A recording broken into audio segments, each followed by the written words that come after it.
ખેરાલુ કન્યા શાળા નંબર 2 ખાતે ધોરણ 8ની વિદ્યાર્થીનીઓનો ભવ્ય દીક્ષાંત સમારોહ યોજાયો.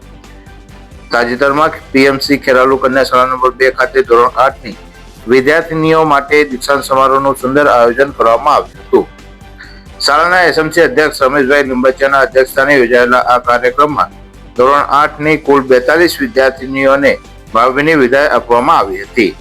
આ કાર્યક્રમની શરૂઆતમાં મહેમાનોનું સ્વાગતથી કરવામાં આવી હતી.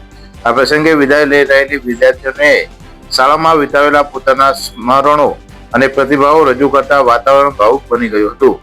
આ કાર્યક્રમમાં એસએમસી અધ્યક્ષ રમેશભાઈ લીંબચિયા, સીઆરસી કોઓર્ડિનેટર ગૌતમભાઈ, પત્રકાર મનોજસિંહ ઠાકોર તેમજ શાળાના આચાર્ય મહેશભાઈ રાવળ અને તમામ સ્ટાફગણ ઉપસ્થિત રહ્યા હતા. આ વિશેષ પ્રસંગે રાજુભાઈ રબારી અને ઈશ્વરભાઈ રબારી તરફથી તમામ બાળકો માટે તિથિ ભોજનનું સુંદર આયોજન કરવામાં આવ્યું હતું. શાળાના સમગ્ર સ્ટાફગણ અને મોટી સંખ્યામાં વિદ્યાર્થીઓએ હાજર રહી કાર્યક્રમને સફળ બનાવ્યો હતો. અંતમાં આચાર્યશ્રી અને શિક્ષકોએ વિદ્યાર્થીઓને ઉજ્જવળ ભવિષ્ય માટે આશીર્વાદ પાઠવ્યા હતા. બ્યુરો રિપોર્ટ, રાષ્ટ્ર વિચાર ગુજરાતી ન્યૂઝ. અહેવાલ મનોજસિંહ ઠાકોર, ખેરાલુ.